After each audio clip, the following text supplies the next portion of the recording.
या नाराजी नाट्यामध्ये केवळ इमोशनल ड्रामा नव्हता, अश्रूंचा महापूर नव्हता, थ्रिल सुद्धा होता। नाशिकमध्ये एव्ही फॉर्म मिळवण्यासाठी भाजपच्या इच्छुक उमेदवारांनी अक्षरशः कारचा पाठलाग केला।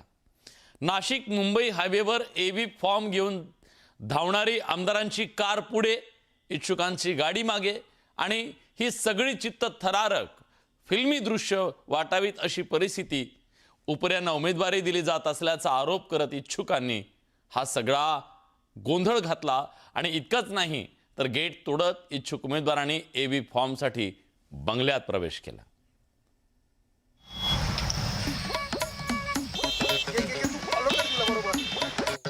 हा उमेदवार आपल्याला पाहायला मिळतोय। प्रचंड गोंधळ जो आहे तो या ठिकाणी उडालेला आहे।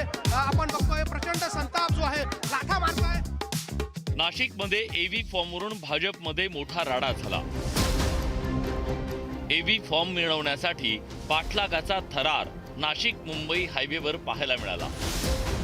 एव्ही फॉर्म घेऊन आमदार सीमा हिरे, आमदार राहुल ढिकले आणि पदाधिकारी कारमधून जात होते, तर इच्छुक उमेदवार त्यांचा पाठलाग करत होते। एका इच्छुक उमेदवारानं हायवेवरून धावत पाठलाग करण्याचा प्रयत्न केला। नाशिकच्या डीमार्ट परिसरापर्यंत आता आपण आलेलो आहोत। नाशिक मुंबई महामार्ग आहे। नाशिक मुंबई हायवेवरचा हा सगळा राडा गेल्या काही तासांपासून सुरू होता। काही वेळापूर्वी 2 गटामध्ये तुंबळ हाणामार जी आहे ती देखील एव्ही फॉर्मवरून या ठिकाणी झाली होती। जे बाहेरून आलेले लोक आहेत, अर्थात जे निष्ठावान आहे त्यांना डावललं जातं अशा प्रकारचा आरोप आहे। आणि जे आयाराम आहे त्यांना ऐन वेळेवरती उमेदवारी दिली जाते आणि यामुळे हा सगळा राडा जो आहे तो काही तासापासून सुरू आहे। त्याची ही सगळी दृश्य जी आहे ती आपण न्यूज 18 लोकमतवर बघतोय। एव्ही फॉर्म घेऊन अखेर आमदार आणि पदाधिकाऱ्यांनी धावत पळत एका बंगल्यात प्रवेश केला आणि बंगल्याचं गेट बंद केलं।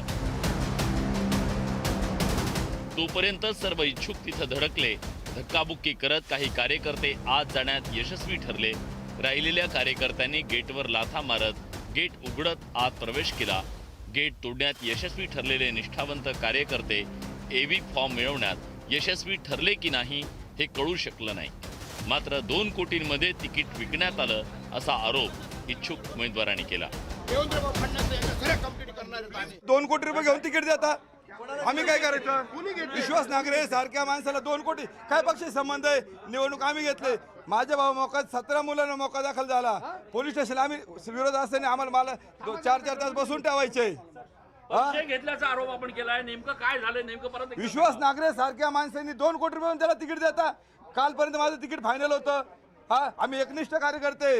आज फरंदे मॅडम रडल्या, आमचे आमदार सीमाताई हिरे या पण झाल्या। आम्ही काय करायचं? कुणाला बघायचं? 3 वाजेपर्यंत आपली मुदत आहे, तरी आपल्याला अजून एकही कॉल आलेला नाही पक्षाकडनं, म्हणून मी या ठिकाणी आलेली आहे। परंतु अजूनही काहीच दिसत नाही चित्र। तुम्हाला काय सांगितलं? पण मला सांगितलं की तुमचं आहे तिकीट फायनल, पण अजूनपर्यंत का बरं मग फोन येत नाही? का बरं एबी फॉर्म हातात मिळत नाही? निष्ठावंत कार्यकर्त्यांच्या उद्रेकामुळे नाशकात पोलीस संरक्षणात एव्ही फॉर्मचं वाटप करण्याची वेळ भाजपवर आली, तर निष्ठावंतांना एव्ही फॉर्मसाठी पाठलाग करण्याची वेळ आल्यानं शिस्तबद्ध पक्ष म्हणणाऱ्या भाजपची चांगलीच नाचक्की झाली। उपऱ्यांच्या विरोधात निष्ठावंत आक्रमक झाल्यानं गिरीश महाजन यांना सारवासारव करावी लागली। बाहेरून अनेक लोक आलेले आहेत, पण या ठिकाणी आपण जे प्राधान्य आहे, प्रेफरन्स आहे, हा जुन्या लोकांना मोठ्या प्रमाणात दिलेला आहे। मोठ्या प्रमाणामध्ये आता काही एवढे मोठे सगळे लोक आलेले आहेत, बाहेरचे मोठे पदाधिकारी बाहेरच्या पक्षातले, तर त्यांनासुद्धा थोडंफार आपल्याला द्यावं लागेल। पण मी सांगेन तुम्हाला की 80% हे सगळे जुनेच लोक आहेत। भाजपच्या निष्ठावंत कार्यकर्त्यांकडून तिकिटांची मागणी सातत्यानं सुरू होती, मात्र आपल्याला डावलून ऐनवेळी पक्षांतर केलेल्यांना उमेदवारी दिली जात असल्यानं निष्ठावंतांना अखेर रस्त्यावर उतरावं लागलं। उमेदवारी दाखल करण्याच्या अखेरच्या दिवशी भाजपला हा धक्का होता। मोठ्या प्रमाणात झालेलं पक्षांतर भाजपला महागात पडल्याची चर्चा सुरू झाली आहे। माझा भाऊ 22 वर्षापासून पक्षात काम करतो। लक्ष्मण घाटोळ, न्यूज 18 लोकमत, नाशिक।